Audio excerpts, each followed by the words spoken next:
There was a smell in those shops that has not existed anywhere in this country for 40 years. Warm sugar, dust. Underneath it, the sour black note of licorice that had been sitting in the same jar since before any of us were born. You went in for a quarter of something. You stood there a great deal longer than that took. What follows is 30 things we ate and drank in Britain between the 50s and the 90s. Every one has a date on it. There is nowhere in this country today where you can walk in and buy any of them under that name, in that form, at any price. We start where nearly all of us started. A few coppers in a hand that was not very clean, and a decision that took the best part of 10 minutes. Number 1. Spangles. They cost 1 point, where a bar of chocolate cost 2. And in 1950, that was the entire argument. Sweets were still on ration, and every child in Britain was counting points out of a book. So a single point did more for Spangles than any advertising could. They were square with the corners taken off, and each one had a dimple pressed into both faces. If you were patient and did not chew, you could suck it down until the dimple broke through and left you holding a small translucent frame you could put your tongue through. Strawberry, blackcurrant, orange, pineapple, lemon and lime, cola. The tube was striped orange and silver. The early advertising had an American cowboy actor telling British children this was his favorite sweet, which was a considerable weight of marketing pointed at something you bought with the change in your sock. In the early 70s, somebody had the lettering redrawn in the fattest, most bell-bottom type the decade produced, and that is the tube most of us are picturing. The range kept sprouting new lines the way ranges did then. A fizzy one, barley sugar, acid drop, spearmint. Half of them lasted a year or two and went without anybody writing down that they had. The tube did something no packet manages now. It held them in a line, so you knew exactly how many were left without counting, and you rationed the last 3 across a whole afternoon on that basis. Mars stopped making them in 1984. They came back for a few months in 1995 in Woolworths, with 4 varieties allowed through the door, and then they went again. In 2008, they came top of a national poll of the products people most wanted brought back, which is a strange sort of honor, and it changed nothing. The same tube in black and purple was a different proposition altogether. Number 2. Old English Spangles. Black and purple, and the packaging was doing a job on you before you had the lid off. Licorice, mint humbug, pear drop, aniseed, treacle. There was nothing childish about a single one of those flavors. And that was rather the point, because eating one made you feel like a person who owned a hat. Children bought them to feel older, and adults bought them without feeling foolish, which is a narrow line for a sweet to walk. They went in 1984, along with everything else carrying the name. The other thing on that counter with stripes down it was a mint, and it had already changed its name once.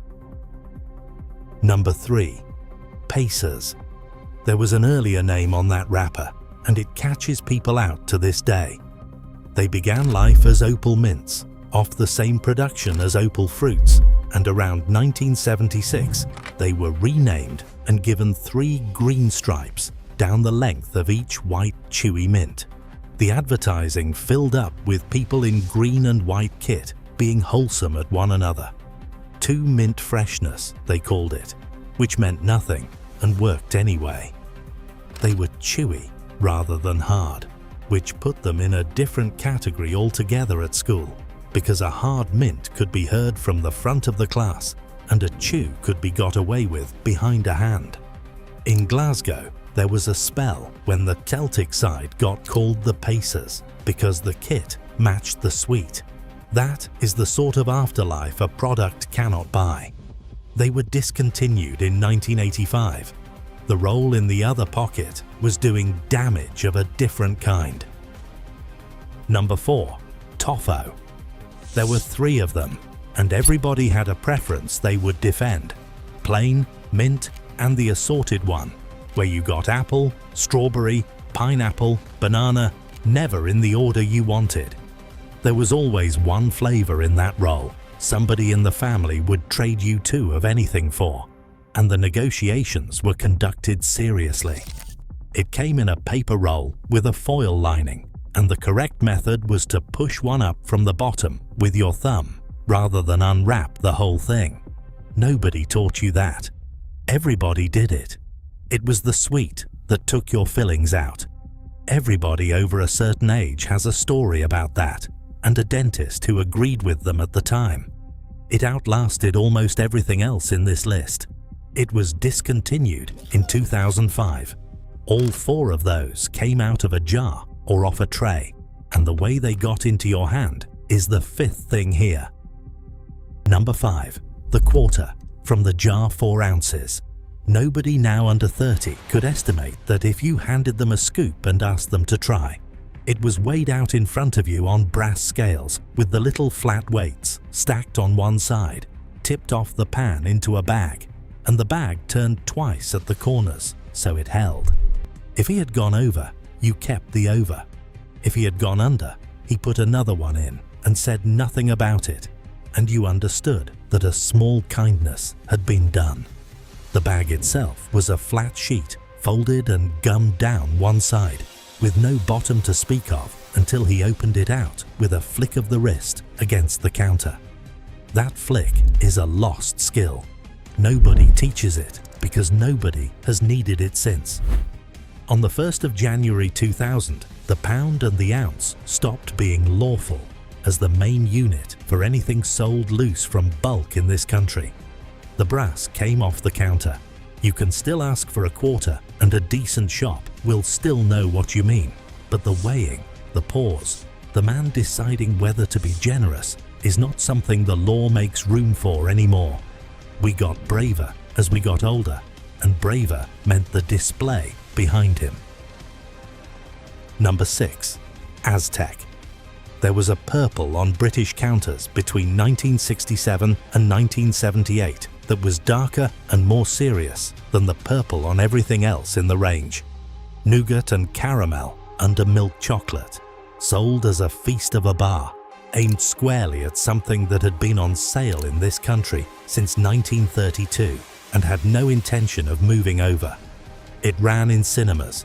If you saw a film here in the early 70s, you saw Aztec before it. It was the size of the thing it was fighting, priced against it, and put on the counter beside it, which is the confident way to launch a product and the expensive way to lose. For about a decade, it did well enough. It never won. Cadbury stopped making it in 1978, and if you want the measure of what that did, it was still being asked for by name in shops years afterwards by grown adults who had bought it as children. There was an attempt to bring it back in 2000 as Aztec 2000. That went too. The bar beside it cost half as much and asked nothing of you. Number 7. Bar 6. Hazelnut cream and wafer under milk chocolate in a plain orange wrapper that did nothing whatever to sell itself. It came in fingers, which meant it came to be shared, usually 4 ways, usually in somebody's back garden, with the pieces counted out first. Sixpence bought it, when sixpence was still a coin you had in your pocket.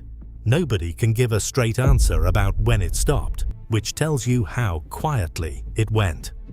It was there through the 70s, and by the time anybody thought to go looking, it was not. It is worth saying how these deaths actually happen, because it is almost never dramatic, and it is almost never about the thing being bad. A product only has to sell less well than the space it takes up could earn from something else.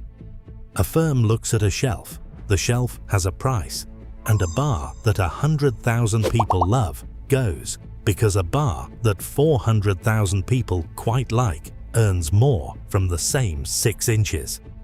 That is the whole mechanism, and it explains most of what is in this video. The next one was strange on purpose, and it knew it. Number 8. Cabana. Coconut, caramel and cherries under milk chocolate, sold with a calypso and a line about tropical magic. The wrapper looked like a holiday brochure for somewhere none of us were going, which in the middle of a British winter was doing a good deal of the work. Rowntree's made it. It was strange in the way only the 1980s confectionery was permitted to be strange, and it is the one on this list people most often describe as tasting of a particular summer. It belonged to a whole run of bars built that decade around fruit and coconut, and most of them lasted about as long, which is why so many people describe this one perfectly and then get the name slightly wrong. It was withdrawn in the early 90s. It was withdrawn in the early 90s. The oldest bar here had been going since before the war, and it turned every bite into a guess. Number 9. Fry's 5 Center. Dark chocolate over fruit fondants, 7 segments, and not enough flavors to go round them. It had been made since 1934, which made it older than a great many of the people eating it. Raspberry, orange, lime and the rest, except that 2 of the 7 doubled up and there was no way of knowing which until you bit. That was the entire game, and it got played on the top deck of a bus by half the country. The fondant was softer than chocolate fillings are now, and it ran a little if the bar had been in a pocket for a lesson, which is how a good many blazers ended up marked on the inside. It was withdrawn in 1992 after 58 years. Fry's chocolate cream is still on the shelf next to where this one used to sit, which makes the absence harder rather than easier. The next one took a quarter of an hour to eat, and that was the point of it. Number 10. Texan. Nougat and toffee under a thin coat of chocolate, wrapped in orange with the stars and stripes across it. Eating one took a commitment of time. The adverts had a cartoon cowboy captured and tied to a stake, negotiating with his captors for long enough to finish his bar, and the length of the chew was the whole joke. "Sure is a mighty chew," went the line, and it was not exaggerating. It was sold as a challenge and priced as a snack, which is a combination that appealed enormously if you were 11 and had exactly 1 coin on you. It came off sale in 1984. 20 years after that, a survey of sweet shop customers put it top of the list of the finest bar this country ever produced, and by a distance, which is a remarkable result for something no living child had ever tasted. The next one is not chocolate at all, and the people who loved it will tell you that first. Number 11.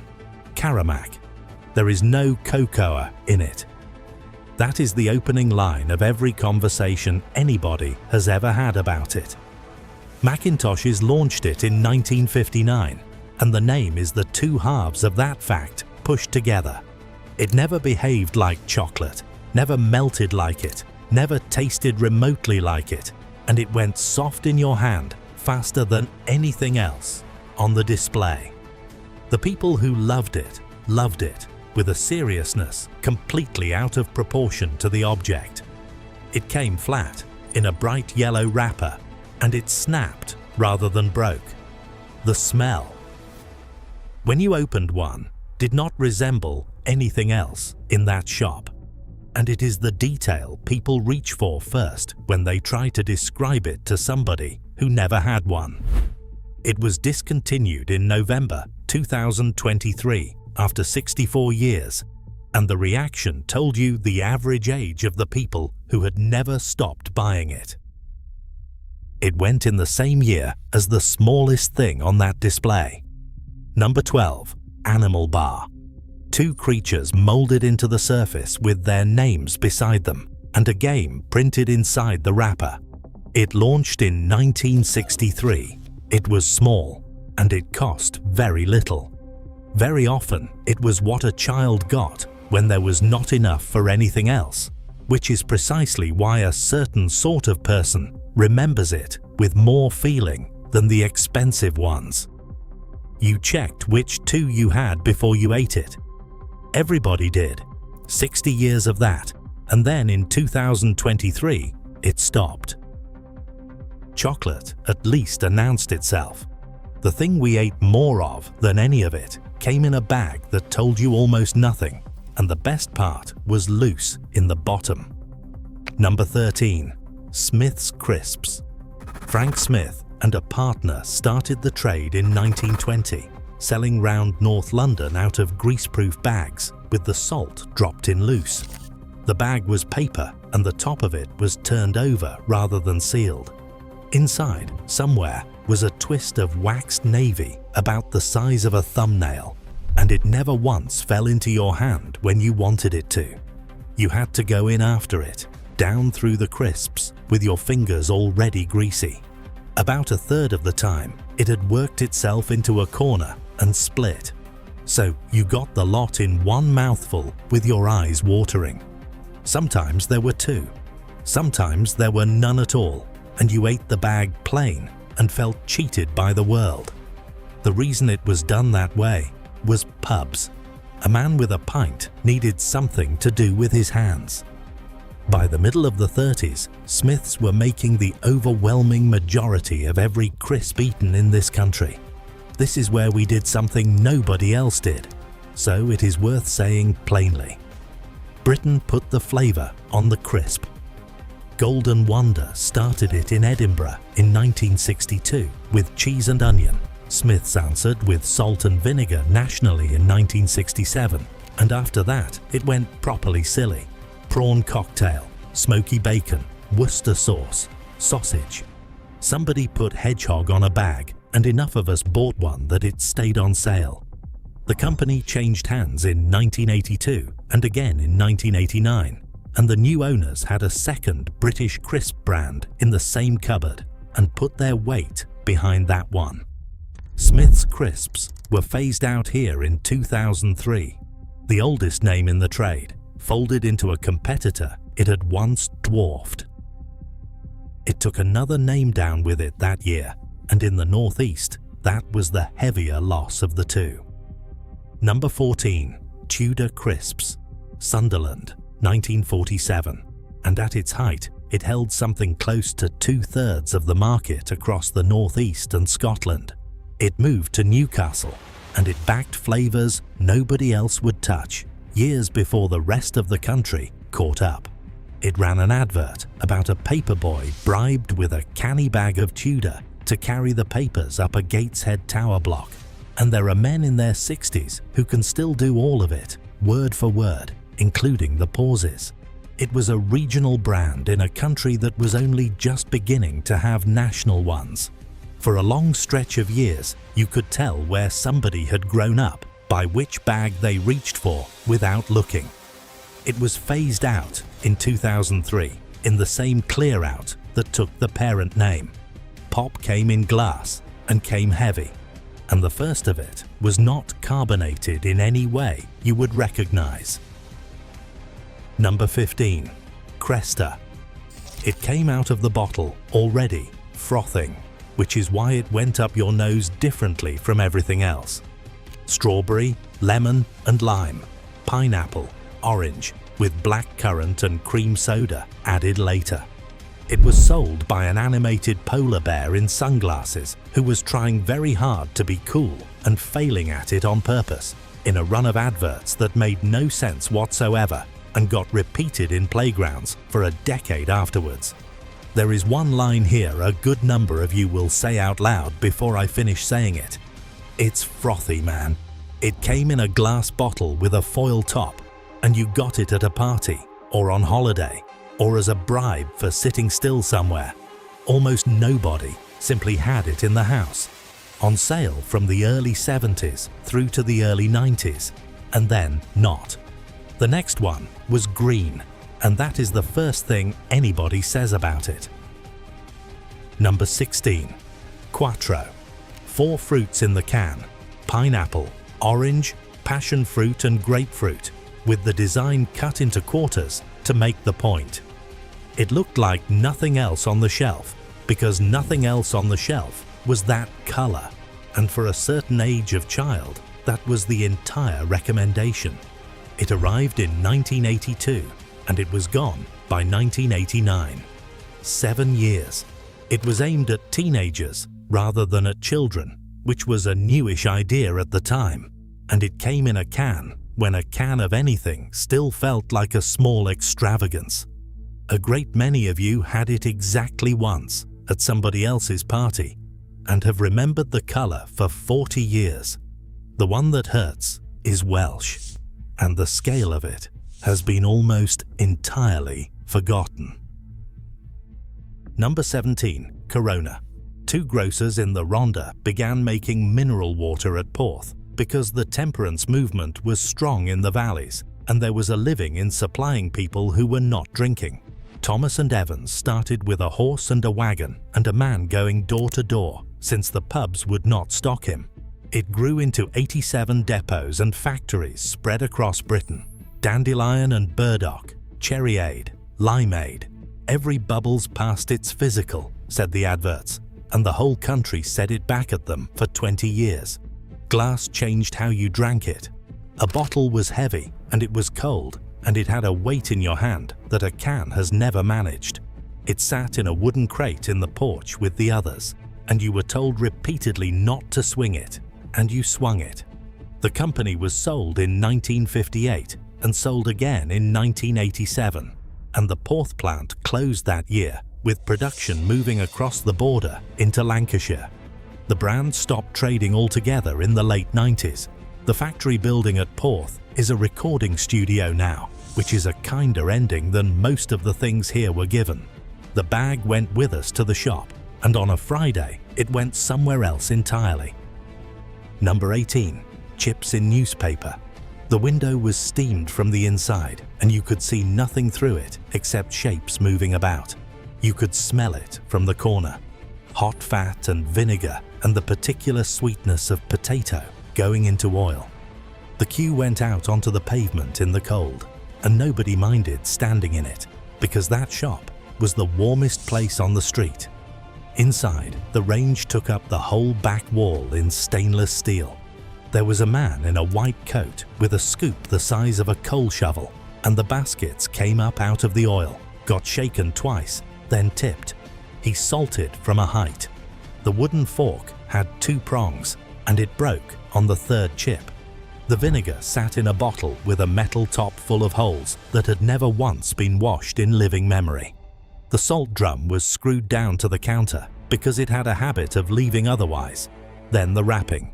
They went into a clean sheet, and yesterday's newspaper went round the outside of that, and the newspaper was there for the heat and for the walk home.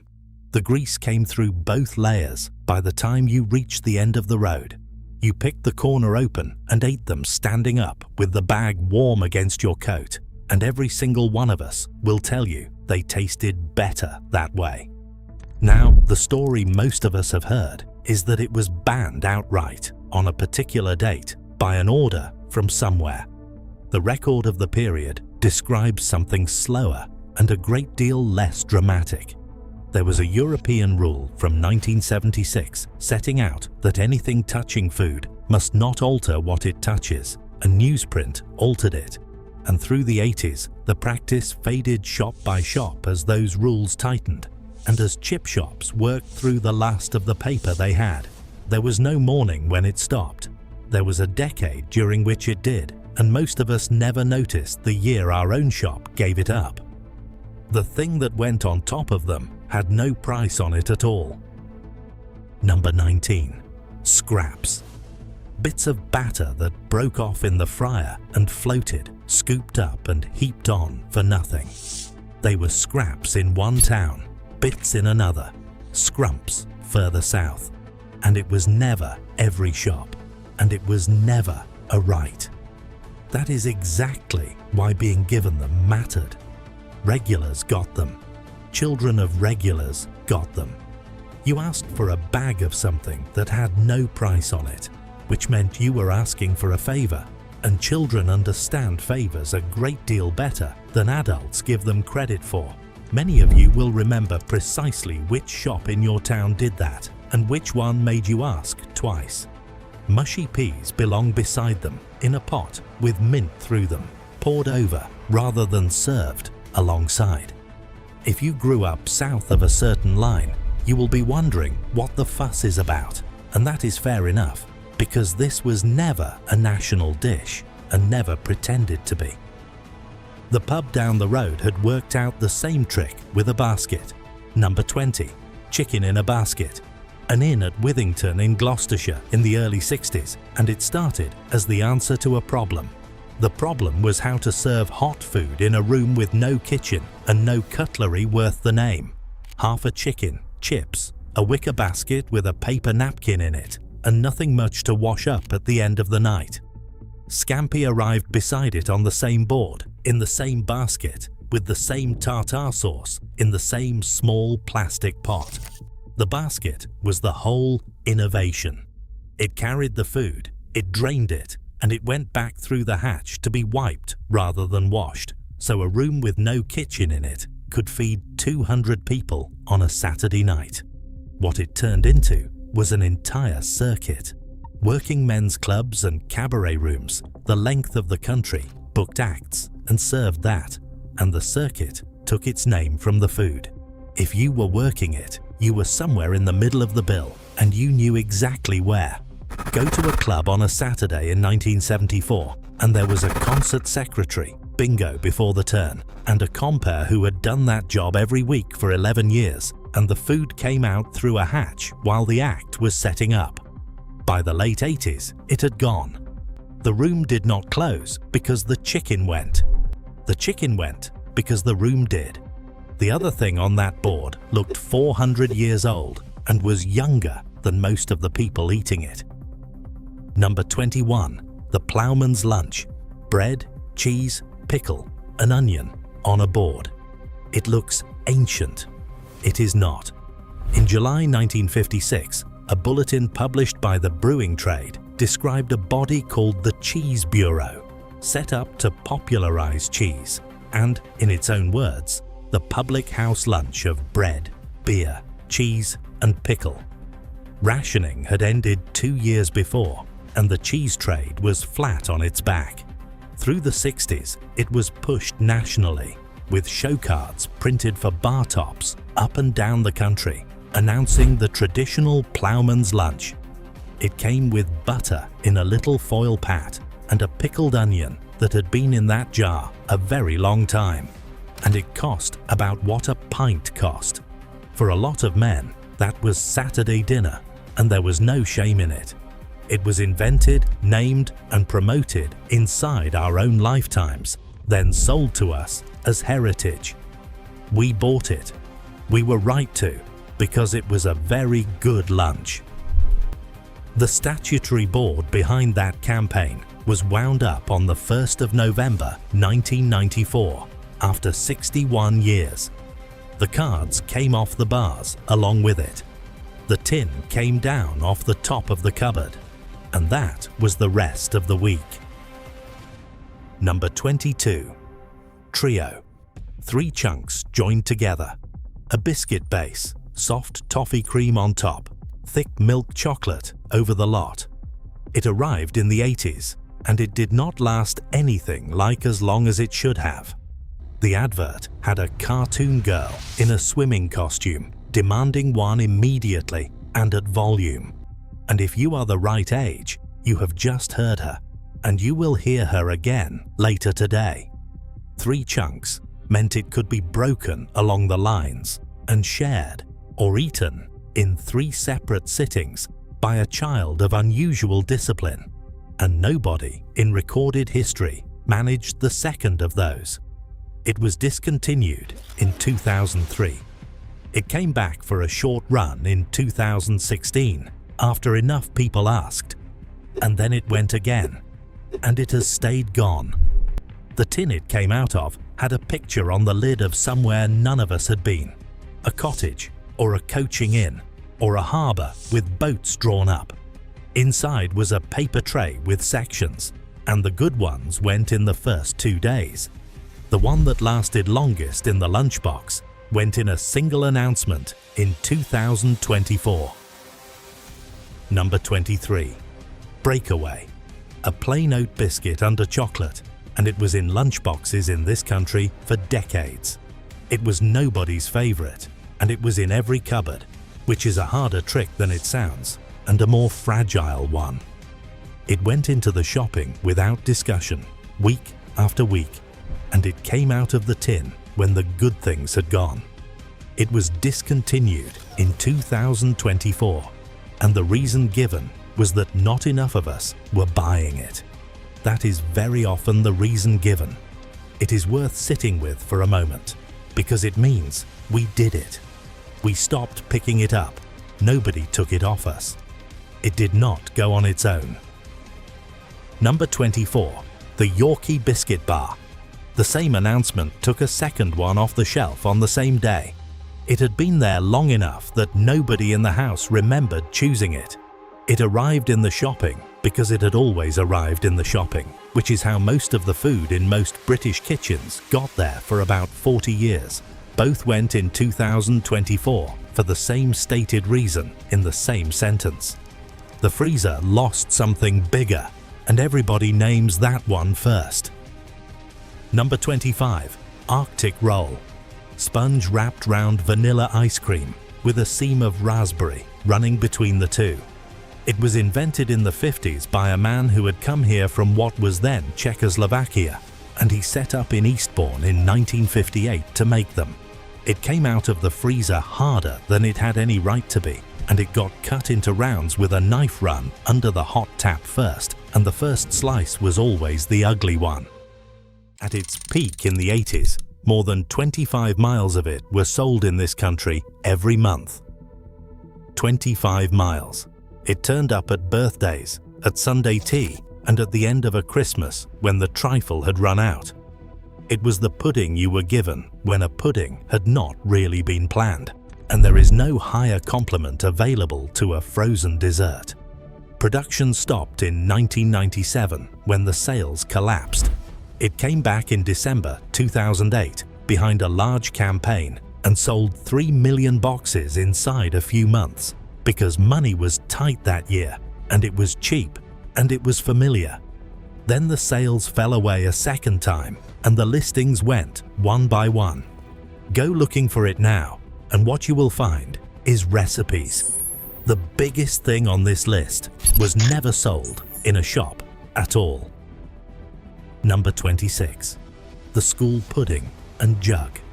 The hall smelled of floor polish and gravy at the same time, which is a combination that exists nowhere else on earth. You queued along the wall.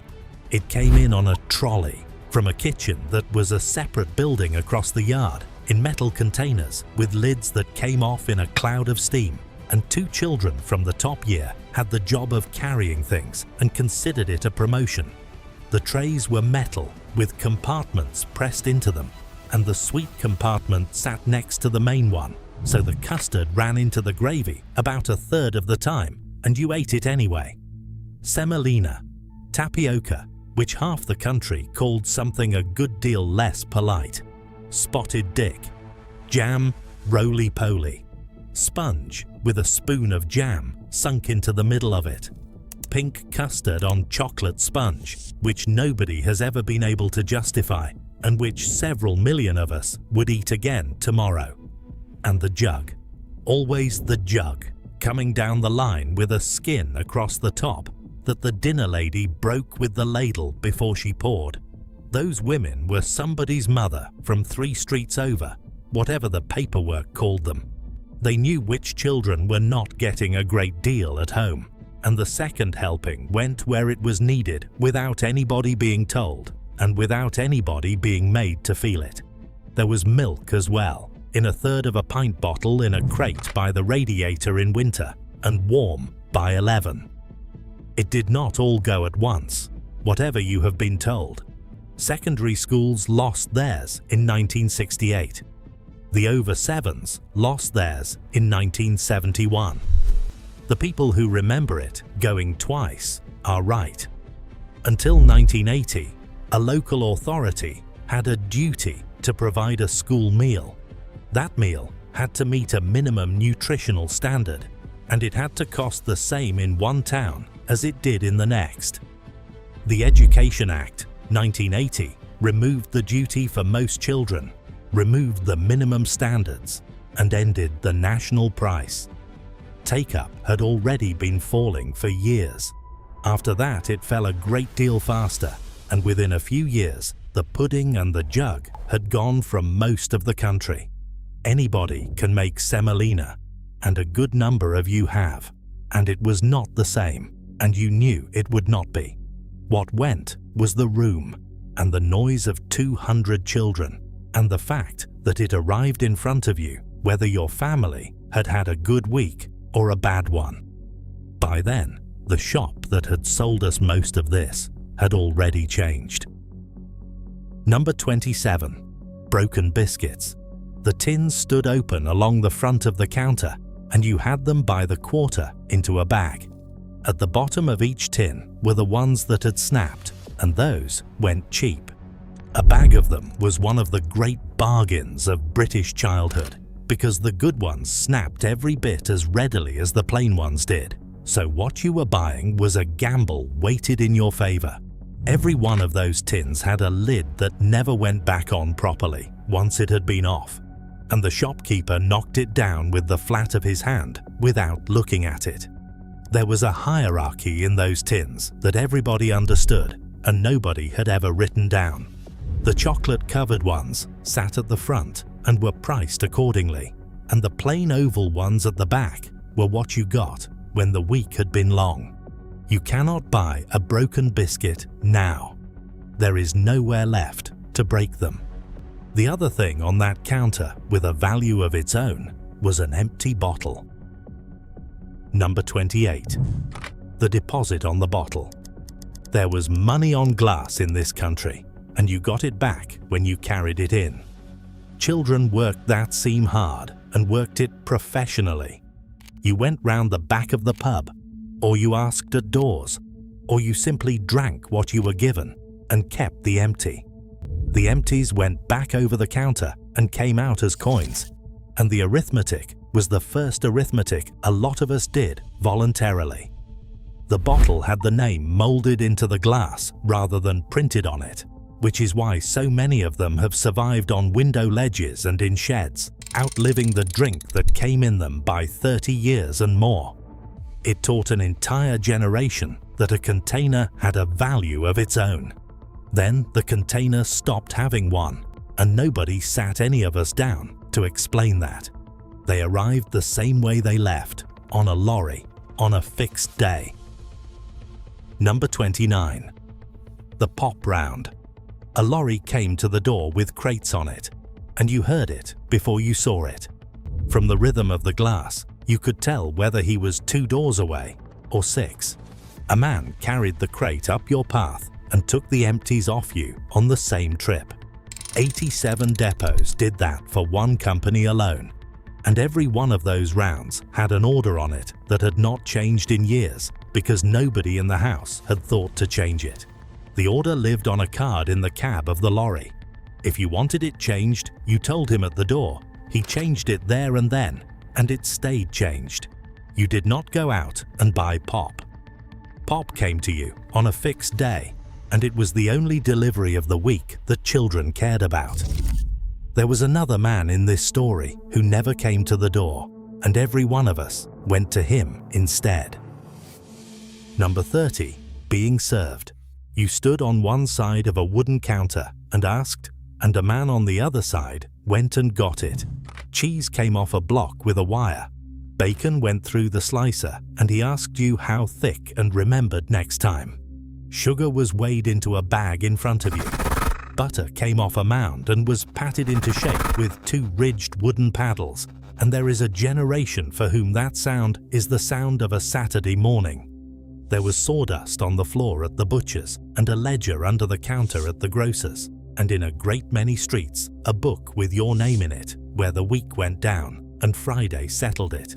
That only ever worked because there was a man who knew you. It took 10 minutes. There were 4 people ahead of you, and nobody considered that slow. because that was simply how long buying food took. The first self-service shops opened here in the late 50s and spread through the 60s, and one of the objections at the time was that it was rude. You touched the food, you picked it up and turned it over and put it back for somebody else. Within a decade, nobody could remember minding. The shelves came out into the middle of the room and a wire basket went into your hand, and then the trolley changed the arithmetic completely because you could not carry more than a basket, and the moment you could push it instead, you bought for the week rather than for the day. Once you were buying for the week, the shop on the corner had lost you without either of you noticing. We chose the other thing. The shelves were cheaper, they were faster, there was more on them. Several million small decisions did this, made separately by people who were busy and short of money and glad of somewhere that had the whole week under one roof. That is how these things go. Nobody votes on it. The 30 things in this video share one thing, and this is it. Every single one of them was still wanted by somebody on the day it stopped, and in most cases by a very great many somebodies, and it stopped regardless, because it was not wanted by quite enough of us to be worth the making. Everything on the new shelves arrived sealed. Nothing needed twisting shut at the corners. There was nothing to twist it with. There was nobody standing there to do it. And that is the part nobody announced, nobody protested, nobody can put a date on. Somewhere in this country, there is a drawer with a paper bag in it that somebody could not bring themselves to throw out.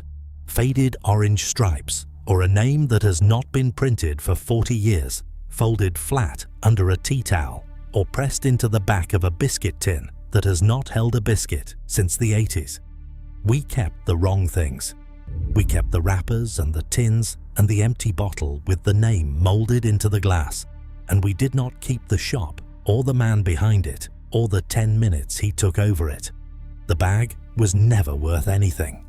That was rather the point of it. You got a quarter of something, he turned the corners twice so it held, and you carried it out with the top screwed up in your fist, and by the time you reached the end of the road, it had gone warm from your hand. Nobody sat down and decided to stop. There was no last one, or rather there was, and it went unremarked. Somewhere in the late 90s, a man twisted the corners of a paper bag for the final time in a shop that is something else now, and he did not know that was what he was doing. Neither did the child he handed it to.